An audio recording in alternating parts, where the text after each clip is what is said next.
রাজধানীর বাজারে কয়েকদিনের ব্যবধানে কেজিতে 10 থেকে 40 টাকা পর্যন্ত বেড়েছে কাঁচা মরিচ, বেগুন ও পেঁয়াজের দাম। স্থিতিশীল আছে অন্যান্য বেশিরভাগ শাকসবজি ও মাছের দাম। কিছুটা নিম্নমুখী মুরগির বাজার। এদিকে চট্টগ্রামেও একদিনের ব্যবধানে কাঁচা মরিচের দাম কেজিতে কমেছে 300 টাকা পর্যন্ত। 250-টিরও বেশি ডিজাইন অপশন নিয়ে ওয়ালটন স্মার্ট ফ্রিজ, বোঝে আপনার প্রয়োজন।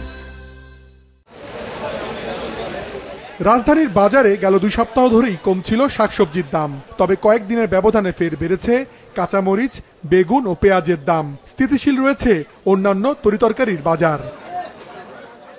কেজিতে কাঁচামরিচের দাম বেড়েছে 40 টাকা পর্যন্ত, বিক্রি হচ্ছে 220 থেকে 240 টাকায়। 100 টাকার ওপরে বেগুনের কেজি।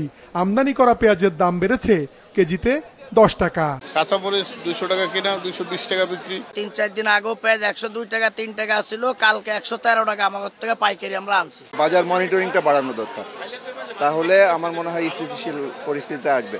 সবজির আমদানি কম নাই, কিন্তু দাম অনেক বেশি। বিক্রেতারা বলছেন, যেসব এলাকা বন্যা কবলিত হয়েছে সেসব জায়গা থেকে ঢাকায় সবজি আসে না, তাই বন্যায় রাজধানীর বাজারে বেশিরভাগ কাঁচামালের দাম বাড়ার শঙ্কা নেই। উত্তরবঙ্গ থেকে বেশিরভাগ সবজিগুলো আসে, তো ওই সব জায়গায় বন্যা নাই, সেই জন্য মানে সবজির দাম বেশি বাড়ার সম্ভাবনা নাই। এনশিওর করতে হবে যে এন থেকে এটা আপনার আসতেছে আমাদের এই ঢাকায়, ওখানেও আপনার মানে সিন্ডিকেট যাতে না থাকে। মাছের দাম স্থিতিশীল থাকলেও কেজিতে 5 থেকে 10 টাকা কমেছে সব ধরনের মুরগির দাম। যেটা পাকিস্তানি কবুতর 240 আর একটা হাইব্রিড 220, ঠিক আছে। দেশি মুরগি চলতেছে 500 আর ব্রয়লার চলতেছে 170-65। কমছে, আগে তো কমছে, আরো কমবে। এদিকে চট্টগ্রামে এক লাফে কাঁচামরিচের কেজি 700 টাকায় ওঠার পর একদিনের ব্যবধানে কমে বিক্রি হচ্ছে 320 থেকে 400 টাকায়। বন্যায় যান চলাচল ব্যাহত হয় বন্দর নগরীতে কাঁচামালের বাজার অস্থিতিশীল, দাবি বিক্রেতাদের। আজকে গাড়ি আসতে বিদায় দাম কমছে, কমায় কিনে আনছি, কমায় বিক্রি করতেছি।